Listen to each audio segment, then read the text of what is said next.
Assalamualaikum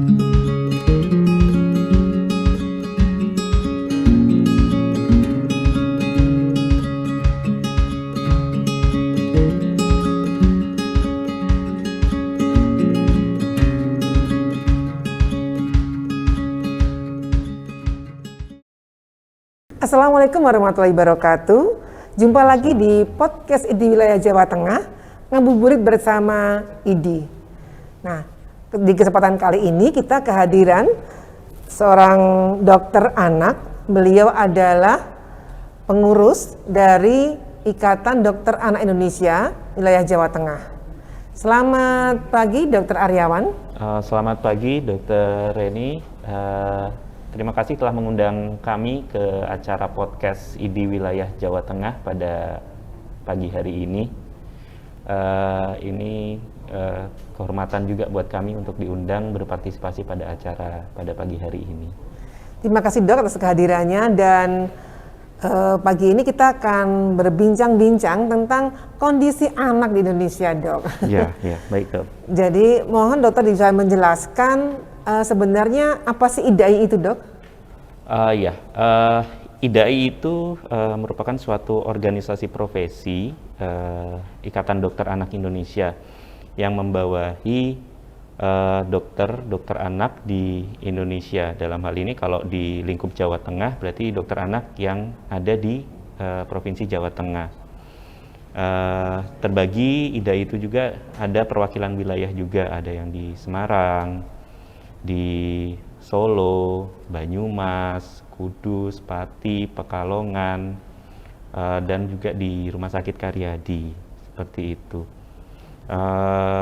IDAI itu ya memang sebuah tempat kita dokter anak itu berkumpul di situ dan menjalankan program-program sesuai yang dijalankan juga oleh atau diinstruksikan oleh dari pengurus pusat IDAI di Jakarta, seperti itu. Iya Dok, jadi selama ini IDAI punya visi misi apa Dok? Untuk visi misinya sendiri ya memang yang akhir ini misinya itu adalah yang pertama kita ada 3 nih yang jadi concern saat ini, yaitu sesuai program pemerintah juga itu menurunkan angka kematian bayi, kemudian juga menurunkan angka stunting, dan ini juga harapannya kita bisa meningkatkan cakupan imunisasi yang jelas itu ketika pandemi ini menurun ya, angka cakupan dari imunisasi itu sendiri. Iya Dok, jadi untuk kematian bayi Dok, itu apakah masih menjadi masalah di Indonesia? Angka kematian bayi itu sampai saat ini masih menjadi masalah karena masih belum memenuhi target yang kita harapkan sesuai dengan Sustainable Development Goal atau SDGs itu. Target itu bisa mencapai lebih kurang 12 per 1000 kelahiran hidup. Saat ini angka kematian bayi itu kalau tidak salah Indonesia itu berada di sekitar 24 per 1000 kelahiran hidup. Jadi memang kita masih perlu usaha lebih keras untuk menurunkan angka kematian bayi. Selama ini bagaimana Dok usaha IDAI sendiri untuk masalah itu Dok? IDAI sendiri juga tentunya bekerja sama dengan stakeholder, dengan pemerintah, itu juga mengadakan baik mulai dari edukasi, pelatihan berupa workshop, itu ke tenaga kesehatan lain juga selain dokter anak itu, seperti misalnya dokter umum, kemudian bidan, seperti itu, dengan harapan workshop atau pelatihan yang diberikan oleh dari IDAI itu sendiri juga dapat membantu menurunkan angka kematian bayi dengan ilmu yang sudah didapat oleh para nakes tersebut tadi, seperti itu. Dok, penyebab kematian bayi itu sebenarnya dari ibunya atau dari tenaganya Dok? Sebenarnya itu saling ada keterkaitan juga ya. Yang pertama dari faktor ibunya itu juga bisa, dalam hal ini ibu anemia atau ibu kurang energi kalori, seperti itu, yang akhirnya berujungnya menyebabkan prematuritas, bayi itu lahir prematur, atau bayi itu lahir asfiksia, seperti itu, yang akhirnya berujung ke angka kematian bayi yang masih belum bisa turun dengan sesuai yang kita harapkan. Dan untuk yang tenaga kesehatan sendiri, yang seperti kita ketahui penyebaran dokter untuk dokter spesialis anak itu pun juga belum merata juga kan ya, masih banyak berpusat di kota-kota besar seperti itu. Jadi salah satunya itu juga ikut mempengaruhi, karena itu memang tujuan pelatihan itu kita harapkan bisa tercapai kompetensi yang cukup untuk sekedar kita membantu persalinan yang aman untuk bayi itu bisa lahir hidup, seperti itu, Dok. Iya, Dok. Jadi penyebab tertinggi itu apa, Dok? Sampai saat ini paling banyak itu prematuritas, Dok. Prematuritas ya, Dok? Iya. Berarti itu masalahnya di dokter kandungan atau di dokter anak nanti? Kalau prematuritas itu ya sebenarnya kan faktornya lebih ke bayi itu lahir sebelum waktunya ya, Dok ya. Ketika bayi lahir prematur itu butuh penanganan yang ideal, Dok, dalam arti perawatannya pun juga harus di tempat yang perawatan bayi resiko tinggi, seperti itu. Lebih kalau misalkan lahir dengan asfiksia ya, Dok ya, dan bayi prematur itu kan juga rentan untuk mengalami tadi hipotermi, hipoglikemi, seperti itu, Dok. Jadi ya tidak mudah memang kalau misalnya angka prematur pun masih tinggi di negara kita ini, Dok. Selama ini upaya-upaya pemerintah untuk mendukung supaya turun prematur itu bagaimana, Dok? Ya, pemerintah sampai saat ini mendukung dengan ya tadi upaya membantu mendukung supaya ya penyebaran tenaga kesehatan juga itu merata, seperti itu kan. Harapannya mengurangi juga angka kelahiran anak atau bayi itu bukan di fasilitas kesehatan. Misalnya lahirkan di rumah, seperti itu kan sebenarnya tidak disarankan ya, seperti itu, Dok. Terus kemudian memfasilitasi ya, salah satunya bentuk workshop-workshop itu juga ada dengan dukungan pemerintah juga, selain dari organisasi profesi, seperti itu, Dok. Jadi dulu tuh ada bantuan inkubator ya, Dok ya, dari seorang dokter misalnya gitu ya. Itu apakah ada juga di IDAI semacam itu, Dok? Misalnya untuk memberi, kan banyak tuh, Dok, rumah bersalin tidak punya inkubator gitu, Dok. Itu. Kalau dari IDAI sendiri ya saat ini mungkin belum ya untuk yang misalnya dari IDAI secara ini memberikan inkubator, biasanya memang melibatkan pihak ketiga ya, seperti itu. Apakah ada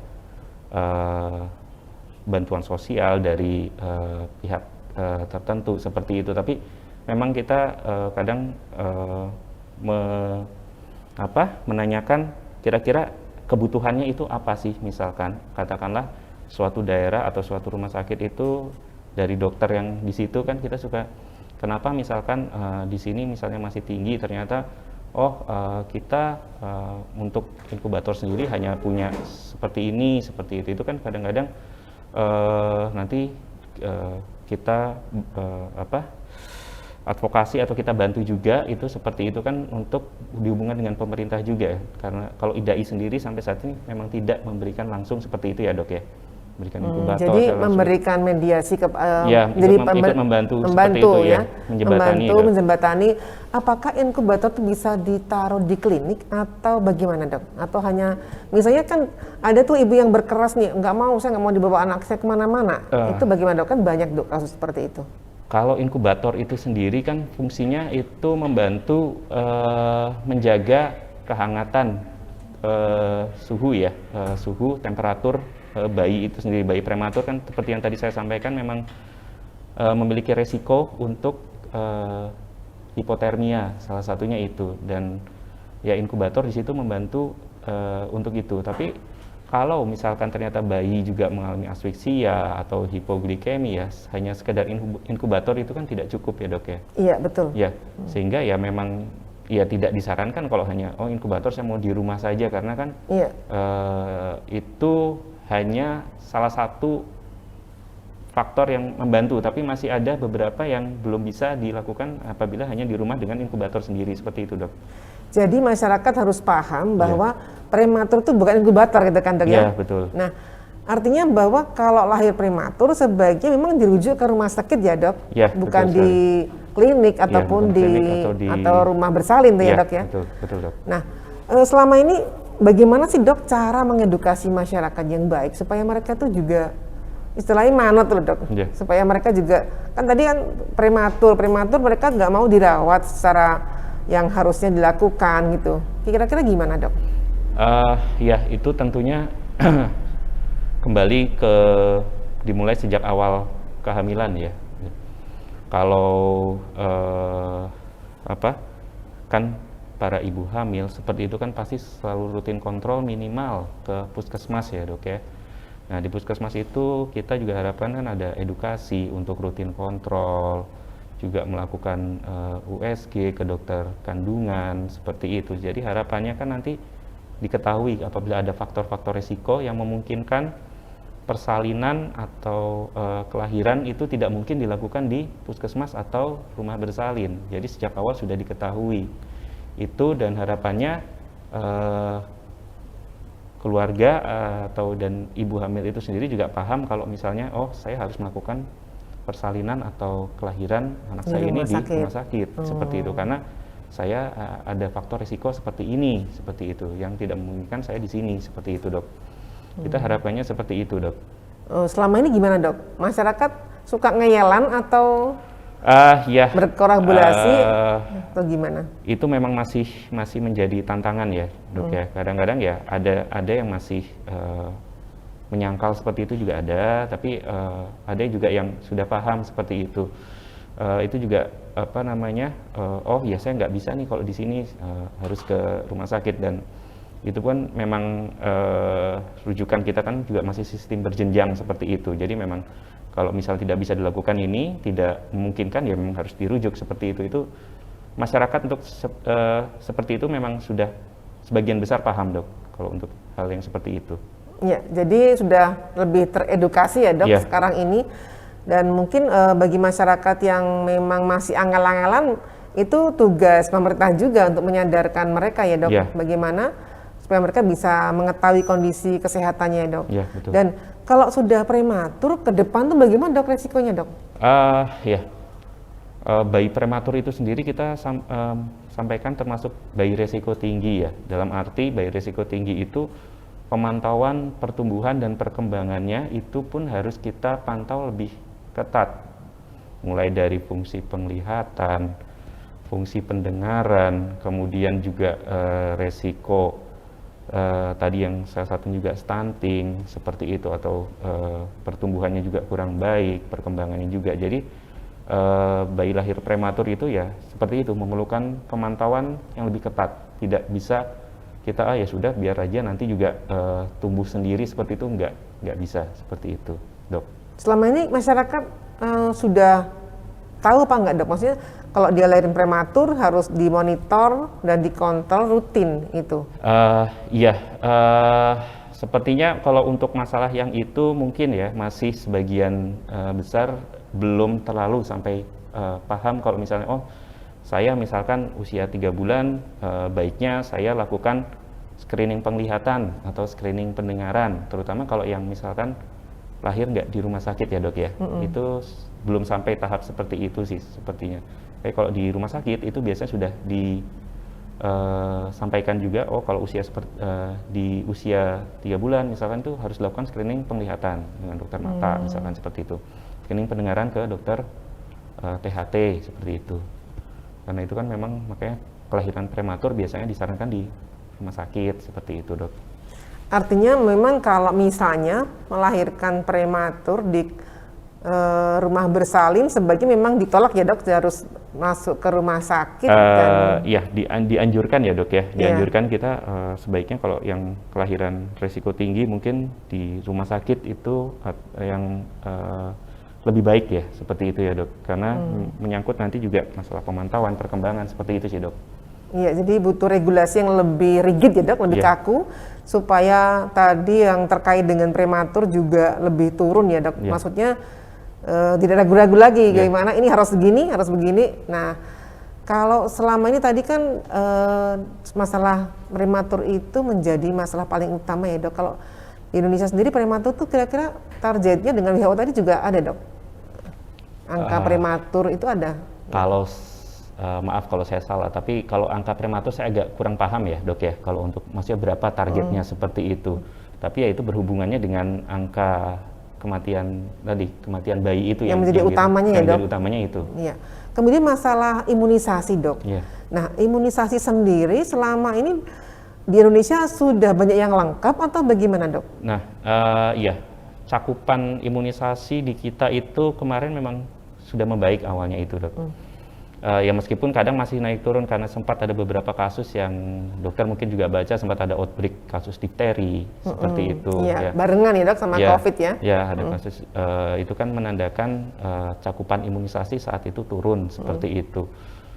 Saya baca juga kemarin juga ada artikel yang menyampaikan kalau ketika pandemi COVID ini berlangsung itu ada angka yang cukup signifikan, hampir sekitar 1,7 juta itu anak belum terimunisasi lengkap Wih, ngeri ya dok? karena pandemi itu gitu. Oh iya, iya. Dan itu menjadi tantangan karena imunisasi yang tidak lengkap itu akan meningkatkan resiko PD3I ya, penyakit yang dapat dicegah dengan imunisasi. Mulai dari tadi TBC, difteri, pertusis, tetanus, campak, Wah, rubella, banyak seperti ya. itu. Iya dok. Jadi ya itu termasuk PR kami IDAI itu juga untuk meningkatkan angka cakupan imunisasi kembali. Sekarang kan minggu depan ini kan juga sudah masuk ada namanya Pekan Imunisasi Dunia juga, dan kita juga berharap ya, ini pandemi mulai membaik, ini cakupan imunisasi akan membaik juga seperti itu dok. Jadi artinya pemerintah juga harus membuat tangan-tangannya lebih panjang ya dok? Iya. Kalau perlu diambil ya dok? Kalau perlu diambil paksa supaya diimunisasi atau dilakukan, apakah itu bisa dilakukan di posyandu dok, imunisasi itu? Kalau posyandu sampai saat ini biasanya di puskesmas ya kalau untuk imunisasi ya. Iya. Ya, posyandu kan kita memang memantau pertumbuhan, perkembangan, minimal melakukan penimbangan berat badan, pengukuran panjang badan, tingkat kepala seperti itu. Tapi imunisasi dilakukan di puskesmas seperti itu. Dan cukup banyak kan imunisasi yang sudah di cover pemerintah ya untuk saat ini. Jadi mulai dari tadi BCG, polio, DPT itu sampai MR itu sudah di cover oleh pemerintah. Gratis ya dok? Gratis. Kenapa gratis nggak mau tuh dok ya? Ya kita itu agak sulitnya ya. Ada yang apa ya? Ya ibaratnya itu di era medsos yang deras seperti ini ada juga yang menganggap oh vaksin itu berbahaya seperti itu. Padahal memang ya vaksin itu ada yang disebut KIPI juga ya, kejadian ikutan pasca imunisasi. Dan KIPI itu kalau dilihat insidensinya angkanya relatif lebih rendah dibandingkan efek tidak diimunisasi. Seperti itu. Misalkan angka kasus katakanlah kemungkinan terinfeksi TBC yang berat pada anak yang tidak di BCG itu tentu akan lebih tinggi dibandingkan efek samping bila diberikan imunisasi BCG.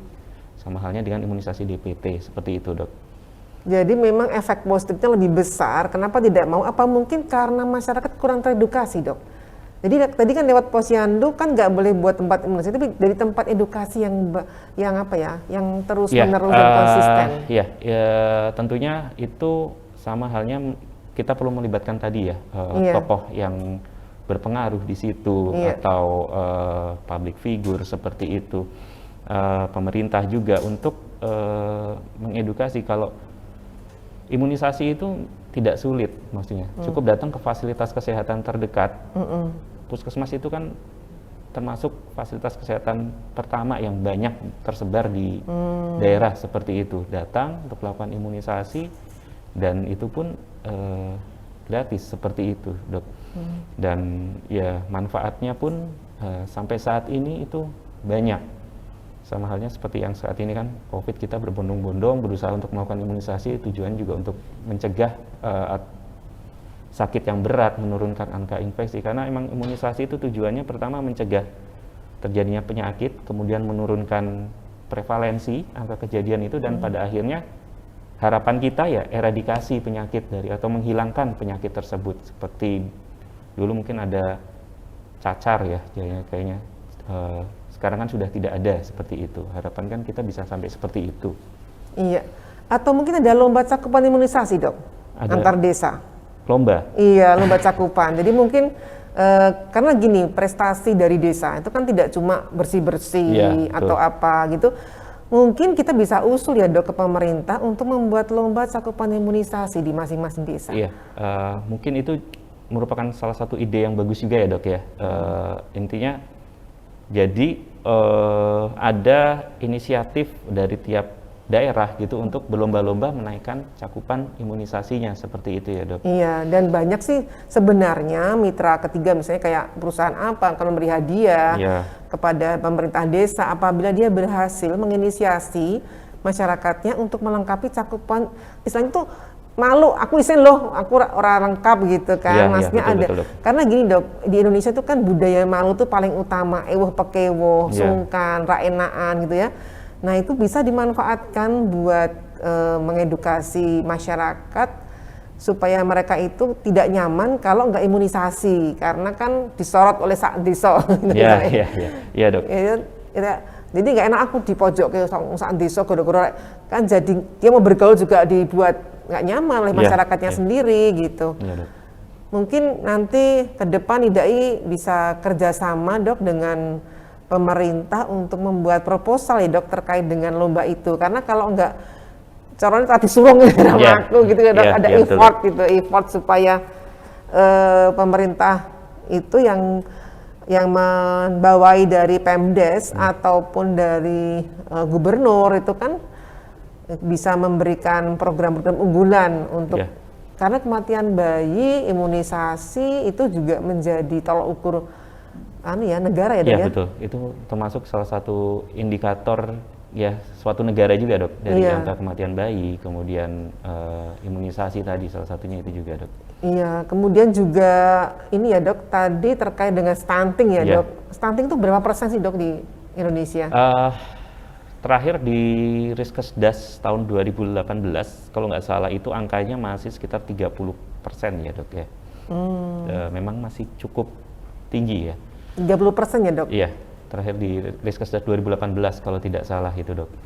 Dan ya, tapi trennya memang sudah turun, tapi masih cukup tinggi, Dok.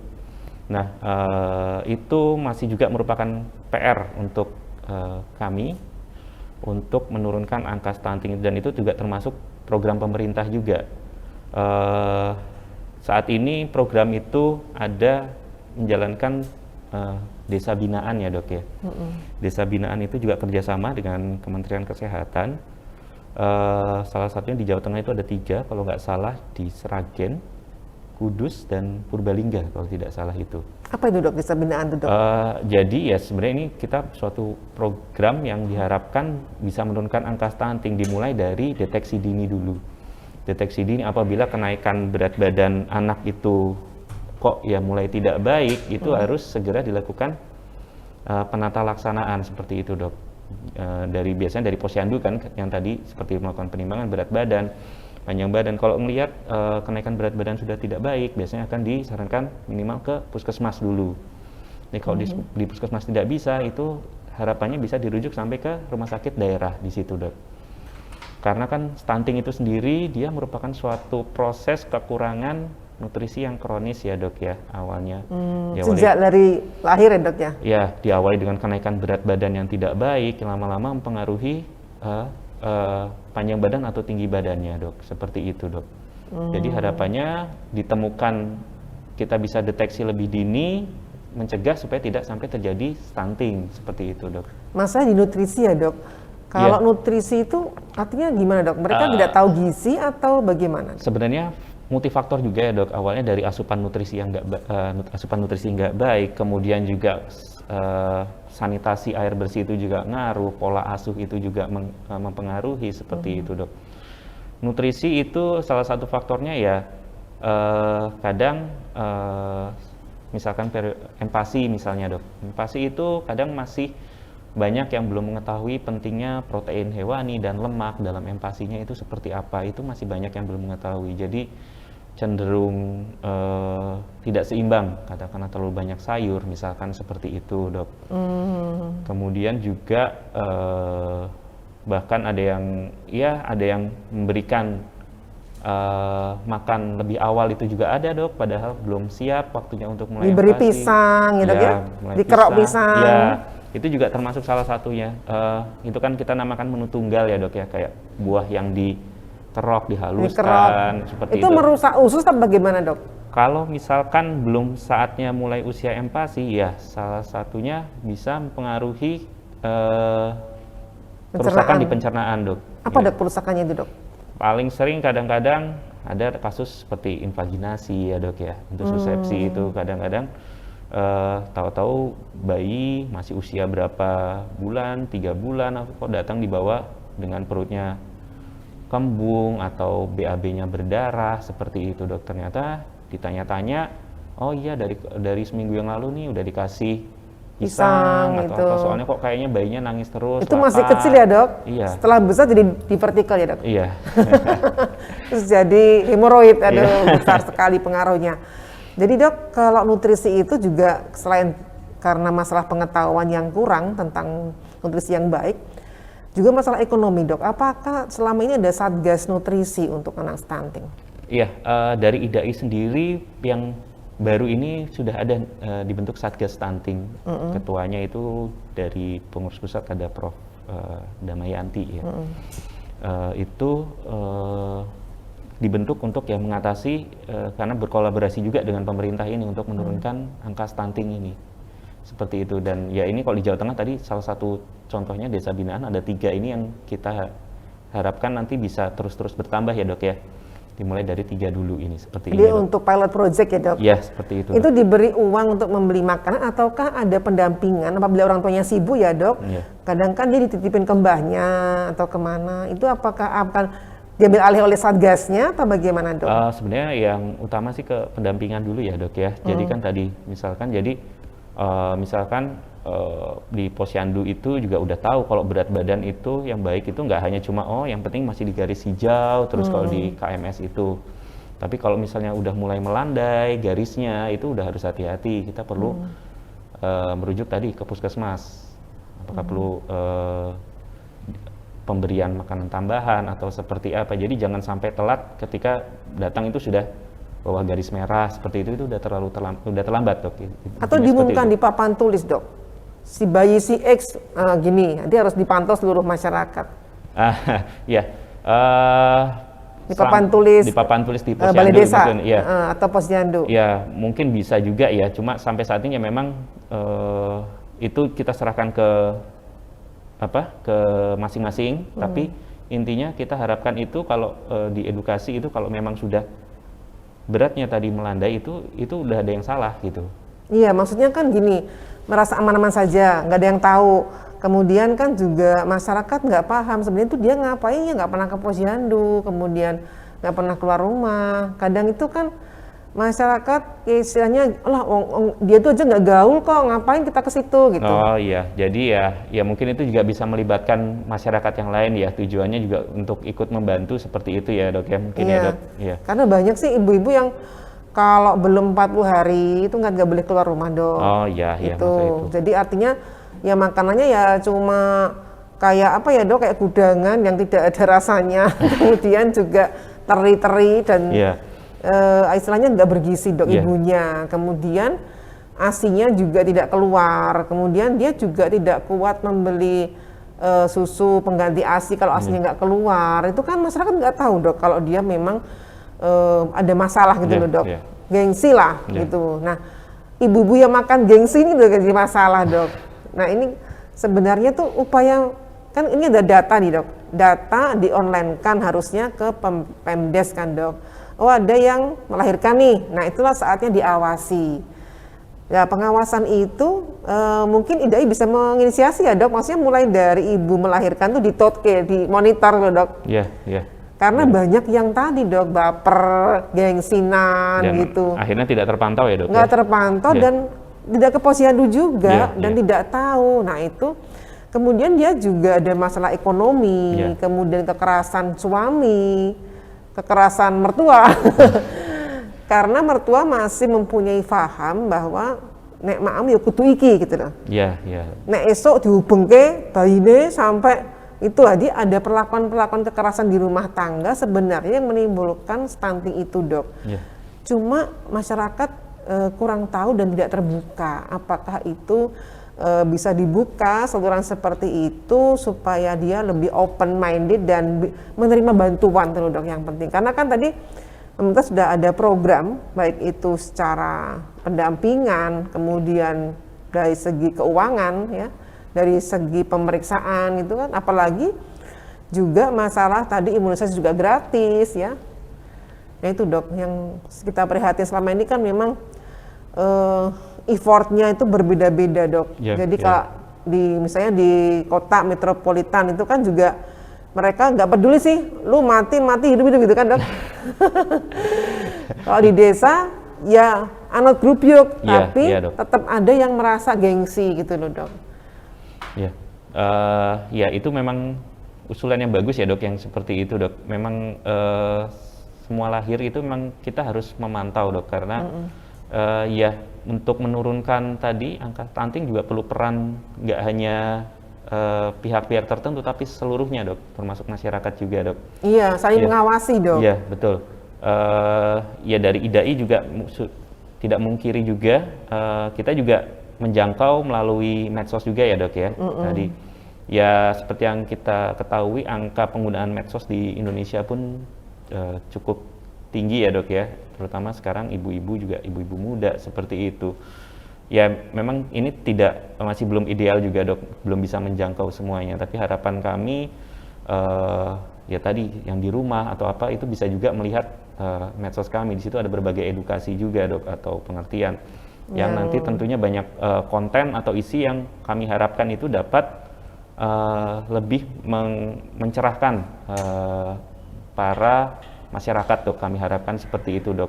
Duta stunting itu siapa dok? Ya? Duta stunting, ada nggak duta stunting? Duta stunting, nggak, tapi kalau di kami itu biasanya lebih utamanya ada UK ya, unit kerja ya dok ya, unit kerja di nutrisi metabolik anak itu ada dok, seperti itu dok. Jadi sayang ya dok kalau misalnya ada ilmu yang bagus, program yang bagus, tapi tidak sampai gara-gara masyarakat sudah lebih suka sama film X gitu ya. Kemudian sama program X yang dimana dia tiap hari dengan subscriber yang mungkinkah misalnya seorang Atta Halilintar misalnya ya mau menjadi endorse yang gratis nih di program stunting, luar biasa ya.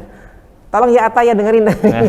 Jadi kalau misalnya seorang selebgram atau YouTuber yang memang sudah banyak nih subscribernya, mungkin bisa membantu ya menjadi apa ya program istilahnya wakaf endorse supaya banyak yang melihat. Karena selama ini masyarakat kan 80% dunia sekarang megang handphone ya dok. Iya betul, itu dok. Jadi kita prihatin ya kalau sampai ada masyarakat yang tidak paham dan merasa itu dia sudah tercukupi dengan melihat hal-hal yang sebenarnya bisa diisi oleh ilmu-ilmu kesehatan. Dan sedangkan kalau misalnya IDAI punya program tapi masih belum viral gitu ya, belum viral artinya belum banyak yang tahu. Itu mungkin juga pemerintah harus membuat lomba, atau IDAI juga bikin lomba desa dok, lomba desa bebas stunting. Iya, ya itu harapannya bisa ya dok ya, seperti itu ya dok. Itu intinya kan seperti lomba paling rendah angka kasus itu kan harapannya kita ya tercapai ya dok, yang seperti itu ya dok. Gitu yang kan semula banyak kemudian turun, dan nanti kalau dia jadi juara dia bisa menjadi istilahnya teladan lah buat seluruh Indonesia. Jadi sebuah percontohan, suatu daerah A ini berhasil seperti ini. Nah itu juga bisa jadi ikon desa wisata dok. Jadi wisata bebas stunting itu bagaimana? Nanti ada namanya wisata edukasi dok. Kebetulan saya kan juga ketua desa wisata, jadi kita bisa kerjasama itu dengan program-program kesehatan supaya orang juga kepengen ke sana itu ada destinasinya itu apa. Oh ternyata dia punya sistem, di mana sistem itu membuat orang itu begitu lahir langsung digeruduk.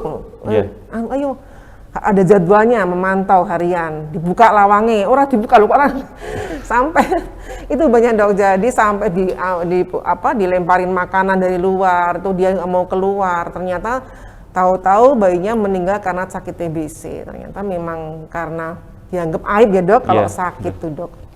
Iya dok.